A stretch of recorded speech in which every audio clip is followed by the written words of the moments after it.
I have a feeling that I need to wash my hands repeatedly. So it's horrible in daily life because I spend a lot of time in bathrooms and people find it really weird. Then anxiety affects me even more in daily life because I don't like to talk to new people, and that is all what school is about. So it's really hard for me sometimes, and I need to kick myself and be like, you need to say that. But it's really hard, and depression affected me mostly in my early years, but it still affects me sometimes. I get overwhelmed, or when I have too much work, it can come back. And in my daily life, it mostly makes me, like, when something sad happens, I exaggerate it in my mind, and then it goes with it. So that's pretty much it.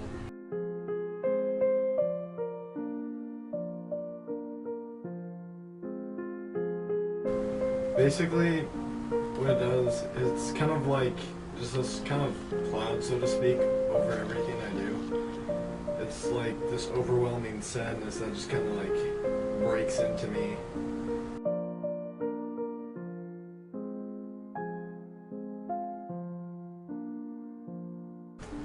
So depression's not normal depression. It's actually referred to as MDD, major depressive disorder, which is a far more severe case of depression. And then the PTSD, post-traumatic disorder, is more of just, there's a lot of pieces to it.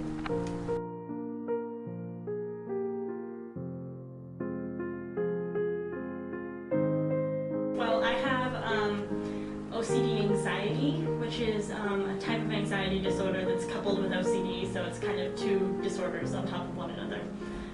So it's a panic disorder.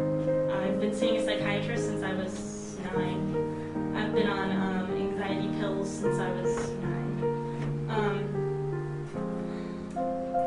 I was so germophobic as a child that I had to wear gloves because my hands had been washed so many times they would bleed. I just like had no skin left on my hands.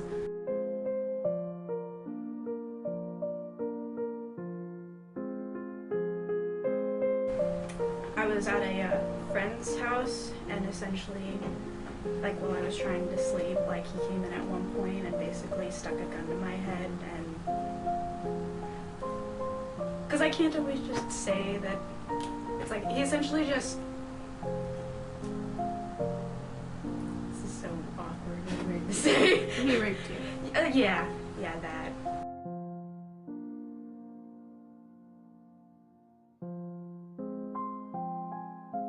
Like, just, I wasn't alive. Like, everything I did was numbed out. Like, the food didn't taste the same. Smells didn't really excite me. Nothing was there for me. And the only thing I could really feel was just pain. And so I figured the more pain I put myself through, the more I'd feel alive.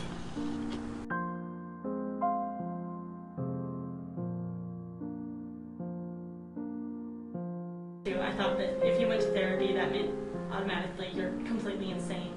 And so that was probably the hardest thing for me, was admitting that I needed help and going.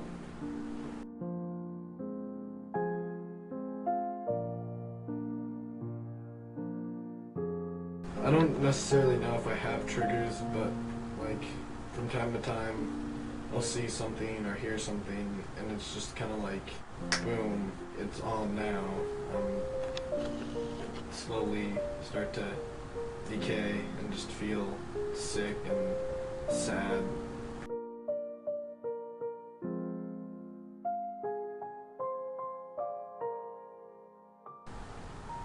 I haven't really talked about it with a lot of people, so no. However, on a regular basis, people kind of judge me for, like, my socially awkwardness or not wanting to talk, or just certain things that I might do that are hooked onto that, yeah, they don't know what happened, so that's more of why I don't, is I'd rather talk to someone who would get it 100% than not really. Like, I want someone to understand, not sympathize.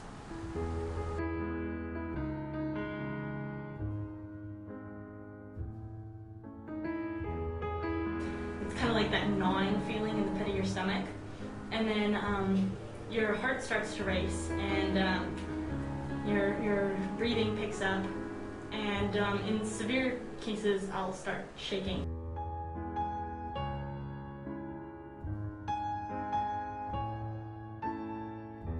Because I'm so open about mine, a lot of people come to me about theirs, and I've barely had a single friend who hasn't had at least some sort of issue going on. It's more common than people think. And it's not like a bone that grows back. It's not like when you get scratched, it just heals itself. It doesn't.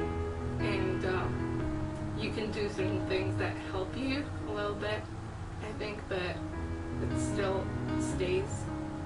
And I think that with the possibilities that are in America, like people who have mental illness here, it's so much easier to go to therapy, to talk to people, because there are nice people here.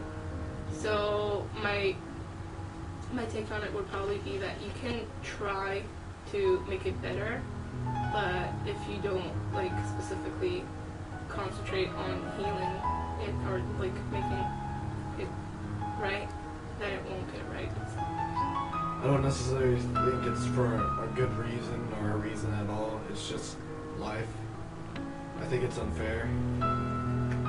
Like, I don't want anyone to feel this kind of suffering inside, and not even with depression, but just like, I don't want people to feel like, you know, they're going crazy, because it's not their fault. It's not anything they did, and they shouldn't feel at fault for it. It's just kind of how your body works. If people haven't been exposed to it before, if they've never experienced anybody who has this sort of problem, it's very alien to them, and it's very hard to relate to.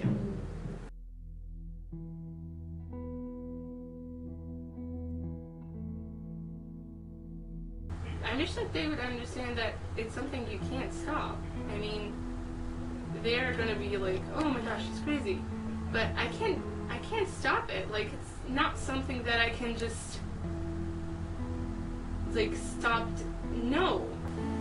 I feel like people very often underestimate just how a person can feel having a mental disorder. Like, people don't often think anything of it, minor or major. Like, even depression can be a huge thing, and people don't think anything of it.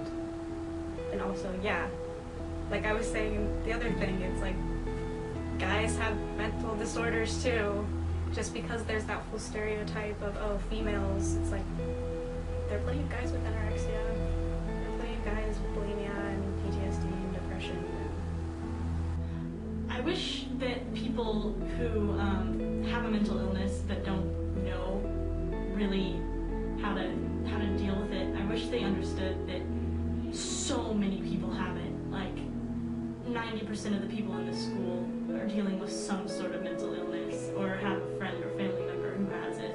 And I wish people would just kind of be more straightforward about it, not try to hide it as much, because that makes it harder for the people who are trying to find help but are too scared to admit that they have a problem.